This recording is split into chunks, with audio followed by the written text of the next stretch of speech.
The House of Representatives has begun voting on publishing the Epstein Files. Professor Jennifer Taub joins us, US political commentator and legal scholar, who is the author of the book Big Dirty Money, Making White-Collar Criminals Pay.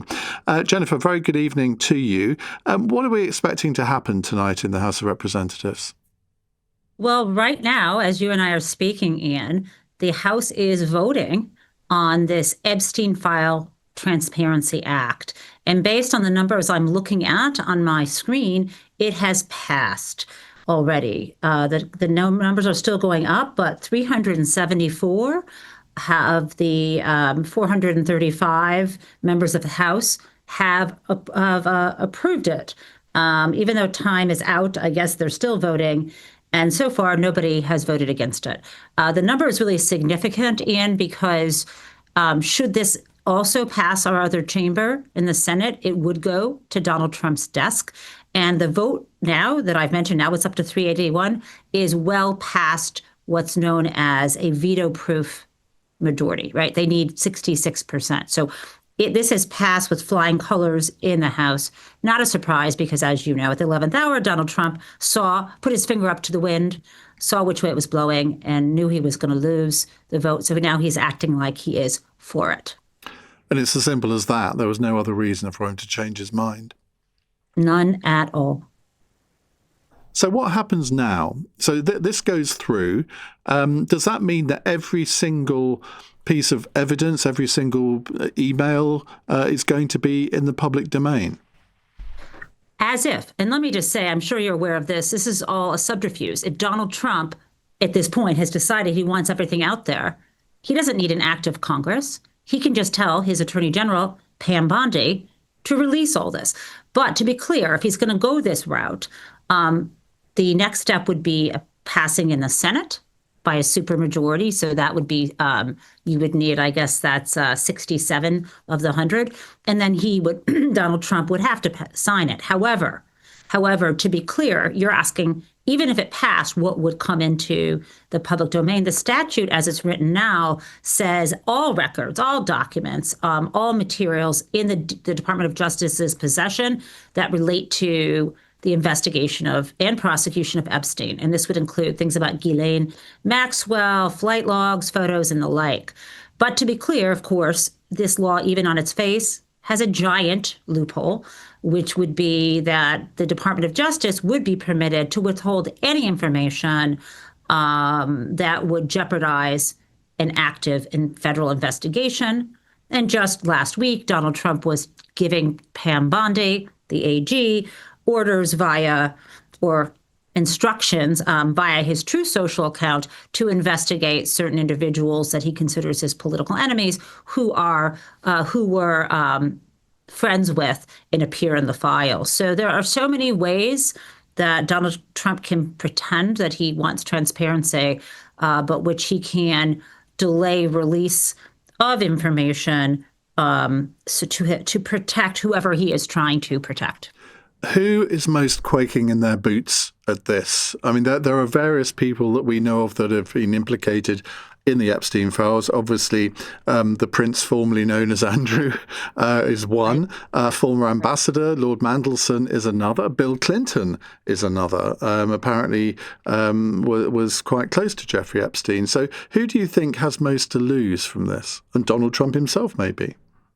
I think the person who should be most concerned right now is Ghislaine Maxwell, because she is in a prison. And as there's not a great track record of people associated with this scandal living. Jeff Epstein somehow died. Some people believe he was murdered. Other people just believe he wasn't watched over well and committed suicide. But of course, there was Jean-Luc Brunel, who was friends with Jeff Epstein and had his own issues, as you know, probably in Europe. And he was in prison and also died in prison. So if I were Ghislaine Maxwell, I would be quite concerned that some of the people who don't want this coming out and are worried about her, okay, that's one thing. But in terms of the other men, I think Ehud Barak should be quite concerned. He's mentioned in Virginia Roberts Giuffre's posthumous autobiography.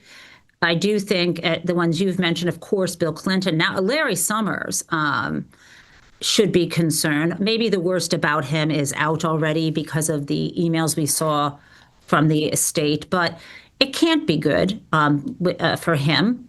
The fact that he's immediately stepped back from, oh, by the way, for those who might not know there, Larry Summers is a former Treasury Secretary, but most well known for being the president of Harvard University and a leading economics scholar. And he has now stepped back from public life because up until the day before Epstein was arrested most recently, Larry was seeking relationship advice from Jeff Epstein while Larry was married about a young woman he was targeting who was supposedly a mentee of his for whom he wanted to, quote unquote, get horizontal with and thought the only way she'd be willing is if it was sort of coercive and she thought her career or his feedback or her access to, important people depended on it. So that's not a great look for him. So I imagine there could be worse information in the files about him, given he is someone Donald Trump has mentioned. But of course, Donald Trump obviously has something deep to hide here. I mean, he was friends with the man. Well, he was, but to be fair to Donald Trump, as we always try to be, he did actually break off his friendship with Jeffrey Epstein, didn't he? He absolutely did. And the deep question is when and why. If we take Donald Trump at his word, and that it wasn't related to some dispute over a house they were both bidding for, even taking Donald Trump at his word, it contradicts his cover story. Most recently, Donald Trump said, and this comports with what Jeff Epstein said in the emails, Donald Trump has said, I cut him off because he was recruiting young girls from Mar-a-Lago. And Epstein Which even is said true. something, which is true. And certainly Ghislaine's denied it, but we know that she recruited, I believe that she, based on her conviction and based on what we've read elsewhere, that she did recruit a 16-year-old, this was Virginia, from Mar-a-Lago. But in that email, I think it was an email to Michael Wolff, maybe, he said, of course, Donald Trump knew about the girls. He told Ghislaine to stop. So keep in mind that recently, and over the many past years, Donald Trump has said, I had no idea what he was doing. I didn't know. But now he's admitting that he knew, and he's claiming that he knew as much immediately, around 2000 when Virginia was recruited. So these things only point to Donald Trump knowing and continuing to associate with him even after that. Okay, thank you very much indeed. That's Professor Jennifer Taub there. The voting has ended. It's 427 votes to release the files, 1 against. We'll try and find out who that is. I can't imagine why there would have been 1 against. So apparently a Republican congressman.